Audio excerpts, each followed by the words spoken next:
നമസ്കാരം. ഐഡിയ മലയാളത്തിൻ്റെ പുതിയ വീഡിയോയിലേക്ക് എല്ലാവർക്കും സ്വാഗതം.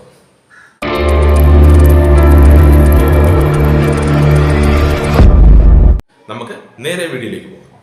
സിസ്റ്റത്തിൽ നിന്ന് നമ്മൾ VLC മീഡിയ പ്ലെയർ ഓപ്പൺ ചെയ്യുക.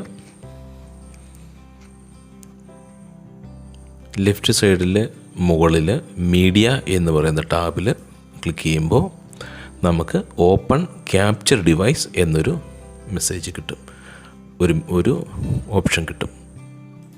ക്ലിക്ക് ചെയ്യുക. ഓപ്പൺ മീഡിയ എന്ന് പറയുന്ന ഒരു കൺസോൾ നമുക്ക് കിട്ടും. അതിൽ ക്യാപ്ചർ മോഡിൽ പോകുമ്പോൾ ശരിക്കും അത് ഡെസ്ക്ടോപ്പ് എന്ന് നമ്മൾ സെലക്ട് ചെയ്യണം. സെലക്ട് ചെയ്തതിന് ശേഷം തൊട്ട് താഴെ നമുക്ക് decide frame rate for the capture. അപ്പം ഇതിൽ ഫ്രെയിം റേറ്റ് നമ്മൾ കറക്റ്റ് ചെയ്യണം.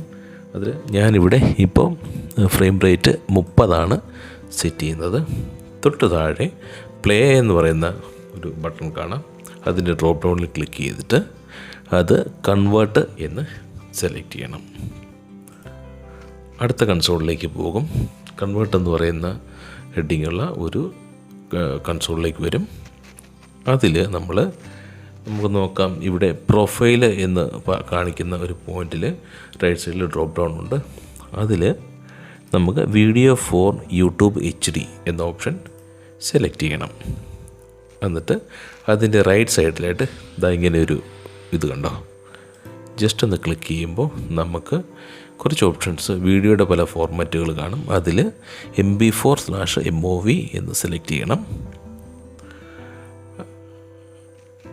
അതിന് ശേഷം നമുക്ക് ഇവിടെ ഒരു മുകളിൽ പ്രൊഫൈൽ നെയിം ചോദിച്ചിട്ടുണ്ട്. ഇപ്പോൾ ഒരു പ്രൊഫൈൽ നെയിം നമുക്ക് ആഡ് ചെയ്യണം. പ്രൊഫൈൽ നെയിം ഞാനിപ്പോൾ ഇവിടെ പിക്ചർ എന്ന് ആഡ് ചെയ്തിട്ടുണ്ട്. അതിനുശേഷം നമുക്ക് വീഡിയോ കൊഡാക്ക് എന്ന് പറയുന്ന അടുത്ത ടാബിലേക്ക് പോകാം. താഴെ കാണുന്ന വീഡിയോ എന്ന് കാണുന്ന ബോക്സ് അതിൽ നമുക്കൊന്ന് ടിക്ക് ചെയ്യണം. താഴെയായിട്ട് കോഡാക്ക് എന്ന് കാണിക്കുന്നുണ്ട്. അതിൽ നമ്മൾ H264 എന്ന ഓപ്ഷൻ സെലക്ട് ചെയ്യുക. അതിനുശേഷം താഴെ ക്രിയേറ്റ് കൊടുക്കുക. ക്രിയേറ്റ് കൊടുക്കുമ്പോൾ നമുക്ക് ഡെസ്റ്റിനേഷൻ ഫയൽ എന്നൊരു ഓപ്ഷൻ താഴെ കാണാൻ സാധിക്കും. ഇത് ബ്രൗസ് ചെയ്യുക. അതായത് ഈ ഫയൽ എവിടെയാണോ സേവ് ചെയ്യേണ്ടത് ആ ലൊക്കേഷൻ നമുക്കൊന്ന് കാണിച്ചു കൊടുക്കണം. ബ്രൗസ് ഞാനിവിടെ യിലാണ് സേവ് ചെയ്യാൻ പോകുന്നത്. അതിന് ഞാൻ ക്യാപ്ചർ 1 എന്ന് പേര് കൊടുക്കുകയാണ് കേട്ടോ. സേവ് ചെയ്ത് കഴിഞ്ഞാൽ നമുക്ക് സ്റ്റാർട്ട് മീഡിയ പ്ലെയർ ക്ലോസ് ചെയ്ത് മിനിമൈസ് ചെയ്തിട്ട് നമുക്ക് നോക്കാം.